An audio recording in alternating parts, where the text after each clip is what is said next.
आज आम बनवाई जाऊे कौ बेसर से आमको आवश्यक सामग्री हूँ कौ माछ आम नहीं पांचटा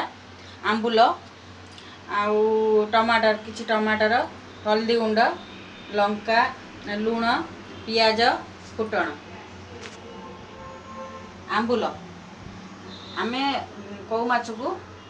करने पूर्वर आगे आम लुण हलदी गोलैकिनी 5 मिनट रखीदे जमी कौ माछरे लुण हलदी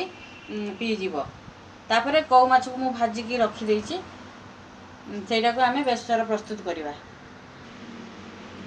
बेसर प्रस्तुत करने आम नहीं किसी लंका जीरा सोरिष रसुण आ किसी टमाटर एतिक नहीं आम बेसर प्रस्तुत करवा।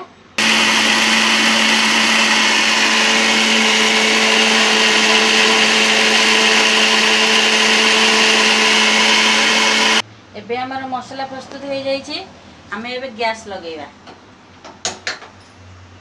गैस लगे छाड़देवा कढ़ई आमर गरम हम आम ए कढ़ई 2 चमच तेल पकेवा तेलटा पाची गले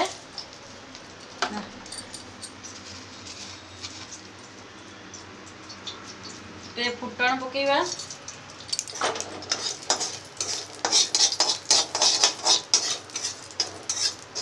फुटणटा हो गला परे एबे आमे कौन प्रस्तुत करथिया मसला जो बेसर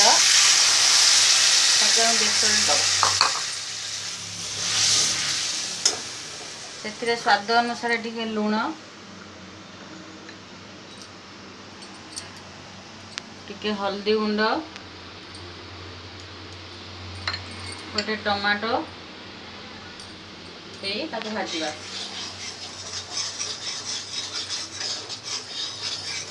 आम ए कटा प्याज टिके दबा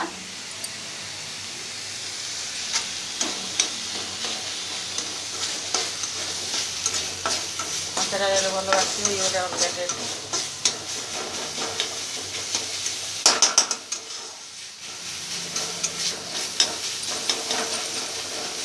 आम मसला होगा सोरिष मसला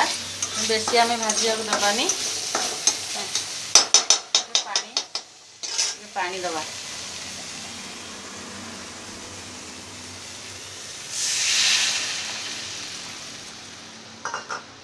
से जो आंबुल आम रखीचे आंबुल आंबुल खंडे दबा 2 मिनट खंड फुटी गला परे तापर आम माछ पकेवा एबे मसला हो गलानी एबे आम माछ पकेवा माछ पकई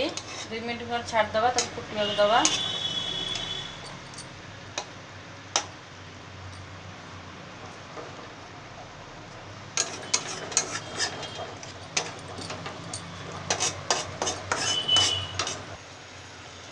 सिम रे ताको 2 मिनट गोटे 2 मिनट फुटेवा को दबा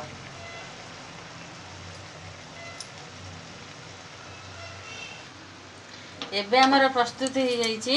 कौ बेसर कौ जेहेतु आम पोखरी गोटे माछ आम सब माछ भर सार